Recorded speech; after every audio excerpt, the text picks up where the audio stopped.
ಪ್ರಾರಂಭದಲ್ಲಿಯೇ ನಾವು ಹೇಳಿದ್ವಿ, ಮಳೆ, ಗುಡುಗು, ಸಿಡಿಲು, ಮಂಚು, ಪ್ರಕೃತಿ ಅಸಮನತೆ, ಬೆಂಕಿಯಿಂದ ಕಾಟ, ಮತಾಂಧತೆ ಹೆಚ್ಚಾಗ್ತದೆ, ಸಾವು ನೋವುಗಳಾಗ್ತವೆ, ಜನರು ಅಶಾಂತಿಯಿಂದಿರ್ತಾರೆ, ಭೂಮಿ ನಡುಗ್ತದೆ, ಕುಸಿತದೆ, ರೋಗಗಳು ಹೆಚ್ಚಾಗ್ತವೆ ಅಂತ ಹೇಳಿದ್ವಿ.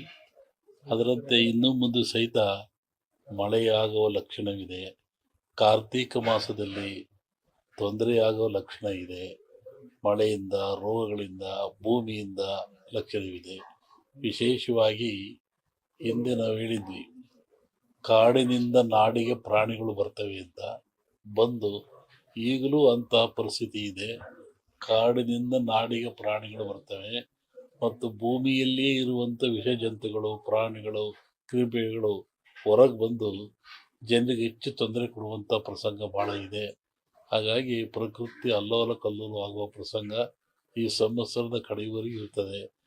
ಮತ್ತೆ ಒಂದು ಹಿಂದೆ ಹೇಳಿದ ಅಚ್ಚರಿಯ ಒಂದು ಅವಘಡ ಕಾದಿದೆ ಅಂತಂತೇಳಿ ಅಂತೆಯಾಗಿ ಕಲಗಳು ಹೆಚ್ಚಾಗ್ತಾ ಇದ್ದಾವೆ.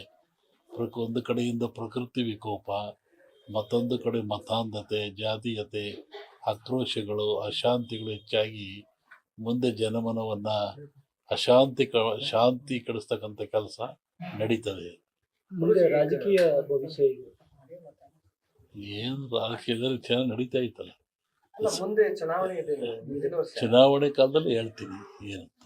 ಈ ಕೊರೋನಾ ಅಂತ ರೋಗಗಳು ಈಗ ಸ್ವಲ್ಪ ಕಡಿಮೆ ಇನ್ನೊಂದು ವರ್ಷದಲ್ಲಿ ಕೊರೋನಾ ಹೋಗ್ತದೆ.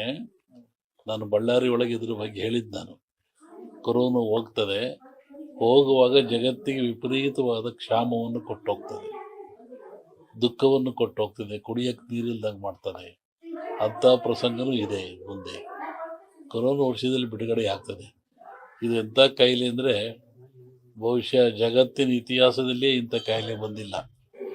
ಹೆಂಗೆ ಅಂತ ನೀವು ಪ್ರಶ್ನೆ ನಾವು ತಿಳ್ಕೋಬೇಕು. ಏನು ಹಿಂಗಾಗಿರ್ಬೋದಲ್ವೇ? ಸಾವಿರಾರು ವರ್ಷಗಳ ದಾಸ್ಯ ಅನುಭವಿಸಿದವರಿಗೆ ಗೊತ್ತು. ಕೆಣಕೋದು ಬೇಡ. ಪ್ರತಿ ವರ್ಷ ಸಂಜೆಗಳ ಮನೆಯಲ್ಲಿ ಈ ಶ್ರಾವಣ ದೇವರ ದಿವಸ ಪೂಜೆ ಮಾಡಿಸ್ತಾರೆ. ಇದು ಪದ್ಧತಿ, ಅವರಿಗೂ ನಮಗೂ ಒಂದು ಪದ್ಧತಿ. ಗದಿಗ ನಮ್ಮ ಸಂಕೇಶ್ವರವಾಗಿ ವರ್ಷಕ್ಕೋಸ್ಕರ ಕರೆಸ್ತಾರೆ. ಹೋದವರು ಅಲ್ಲಿ ಬಂದಿದ್ದೆ. ರಾಜ್ಯದಲ್ಲಿ ಮಳೆ ಇಲ್ಲ, ಸಂಪೂರ್ಣವಾಗಿ ಮಳೆ ಕಡಿಮೆ ಆಗಿದೆ. ಮನುಷ್ಯ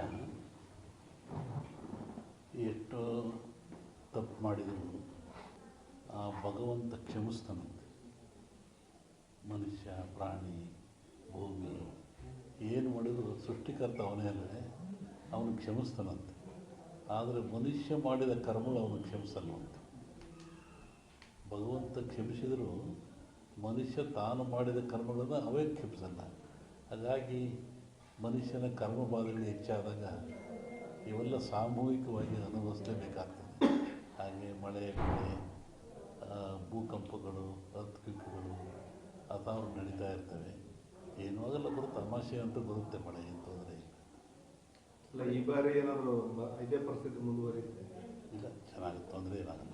ಬರಗಾಲ ಛಾಯೆ ಅವಶ್ಯ ಇರ್ಬೋದು, ಅನುಕೂಲ ಆಗುತ್ತೆ. ಆ ಥರ ಹೇಳ್ಕೊಂಡು ಮಟ್ಟಿಗೆ ಏನಿಲ್ಲ, ಚೆನ್ನಾಗಾಗುತ್ತೆ. ಮೊನ್ನೆ ವಸತಿ ಹೇಳಿದ್ವಲ್ಲ, ಬೆಳಗಾವಿನಲ್ಲಿ ಶ್ರಾವಣ ಮಧ್ಯಭಾಗದಲ್ಲಿ ಮಳೆ ಬರ್ತಾರೆ. ನೀವು ಉತ್ತರ ಕರ್ನಾಟಕದಲ್ಲಿ ಆಯಿತು, ಎಲ್ಲ ಕಡೆಗೆ ಆಯ್ತಲ್ಲ. ಈಗ ಅಮಾವಾಸ್ಯೆ ನಂತರ ಇದು ಬರುತ್ತೆ, ತೊಂದರೆ ಇಲ್ಲ. ಅಮಾವಾಸ್ಯೆ ನಂತರ ಈ ಕಡೆ ಈಗ ರಾಜಕೀಯದಲ್ಲಿ ಬೇರೆ ಬೇರೆ ರೀತಿಯ ಬೆಳವಣಿಗೆಗಳು ನಡೆದವು. ಮೈತ್ರಿಗಳು ಯಾವ್ಯಾವ ಪಕ್ಷಗಳು ಲೋಕಸಭಾ ಚುನಾವಣೆ ಪೂರ್ವದಲ್ಲಿ ಈ ಬಗ್ಗೆ ಅದು ಬಂದಾಗ ಹೇಳೋದು. ಈಗ ಹೇಳೋದು ಅವಶ್ಯಕತೆ ಇಲ್ಲ. ಇನ್ನೇನು ಬಂದೇ ಬಿಡುತ್ತಾ ಹೇಳೋದು ಇನ್ನೊಂದ್ಸತಿ ಗೊತ್ತಿಲ್ಲ ಅವಾಗ. ಅಲ್ಲ, ಇದೇ ಪರಿಸ್ಥಿತಿ ಕಂಟಿನ್ಯೂ ಆಗುತ್ತೋ ಲೋಕಸಭೆಯಲ್ಲಿ ಏನಾದರೂ ಬದಲಾವಣೆ ಕಾಣ್ಬೋದು? ಹೇಳ್ತೀನಿ, ಆ ಕಾಲಕ್ಕೆ ಈಗ ಬಿಜೆಪಿಯವರು JDS ಅವರು ಹೊಂದಾಣಿಕೆ ಮಾಡ್ಬೋದು. ನಮಗೇನು ಸ್ವಪ್ನ, ಅದ್ರ ಬಗ್ಗೆ ನಮಗೇನು ವಿಚಾರ ಅಂತ ಹೇಳಲೂಬಾರ್ದು. ದೇಶದ ಭವಿಷ್ಯ ಏನಾಗುತ್ತೆ? ದೇಶ ಹಿಂಗೆ ಹೋಗ್ತದೆ, ಹಿಂಗೆ ಹೋಗ್ತದೆ. ಸದ್ಯಕ್ಕೇನು ತೊಂದರೆ ಇಲ್ಲ. ಅನೇಕ ಆಪತ್ತುಗಳಿದ್ದಾವೆ. ಅದೇ ಬಂದು ಹೇಳಿದ ಭೂಕಂಪಗಳಾಗ್ತವೆ. ಮೊನ್ನೆ ಫಾರಿನ್ನ ಕಡೆ ಮಳೆ ಜಾಸ್ತಿ ಆಗ್ತದೆ, ಇನ್ನೂ ಉತ್ತರದಲ್ಲಿ ಮಳೆ ಅಂತ ಹೇಳಿದ್ರೆ ಹಾಗಾಗ್ತದೆ. ದೊಡ್ಡ ದೊಡ್ಡ ನಗರಗಳಿಗೆ ಆಪತ್ತಿದೆ, ತೊಂದರೆಗಳಿದ್ದಾವೆ, ಭೂಕಂಪಗಳಾಗಂಥದ್ದು, ಹಾಹಾಕಾರಗಳಾಗ್ತದೆ, ರಾಜಕೀಯದ ಅಸ್ಥಿರತೆ ಉಂಟಾಗ್ತದೆ. ಅವಾಗಿರೋದೇ ಪ್ರಾಕೃತಿಕವಾಗಿ ದೋಷಗಳು ಇರ್ತದೆ. ರಾಜಕೀಯ ಅಸ್ಥಿರತೆ ಅಂದ್ರೆ ಅದನ್ನು ಸ್ವಲ್ಪ ಬಿಡಿಸಿ ಹೇಳಿದ್ರೆ ಹೆಂಗಿರುತ್ತೆ? ನೀವೇ ನೋಡುವಂತೆ ನಿಮಗೆ ಗೊತ್ತಾಗುತ್ತೆ. ಯಾವ ರೀತಿ ರಾಷ್ಟ್ರ ರಾಜಕೀಯದಲ್ಲಿ ಅಸ್ಥಿರತೆ ಉಂಟಾಗ್ತದೆ? ಎರಡರಲ್ಲಿ ಇದೆ. ರಾಜ್ಯ ಎರಡರಲ್ಲೂ ಅಸ್ಥಿರತೆ ಕಾಣುತ್ತೆ. ಎಲ್ಲ ಕಡೆ ಈ ಧರ್ಮದ ವಿಚಾರ ಸಾಕಷ್ಟು ಚರ್ಚೆಗೆ ಆಗ್ತಿದೆ. ಆದರೆ ಸನಾತನ ಧರ್ಮ ವಿಚಾರವಾಗಿ ಚರ್ಚೆ ಆಗ್ತದೆ. ಅವರವ್ರ ಧರ್ಮ ಅವ್ರಿಗೆ ದೊಡ್ಡದು. ಇದು ಭಾರತದಲ್ಲಿ ಸೆಕ್ಯುಲರಿಸಮ್, ಜಾತ್ಯತೀತವಾದ ಇದೆ. ಮತ್ತು ಅವರ ಧರ್ಮಕ್ಕೆ ನೋವಾದಾಗ ಅವರು ವ್ಯಕ್ತಪಡಿಸೋದು ಸಹಜ, ಅದು ತಪ್ಪೇನಲ್ಲ.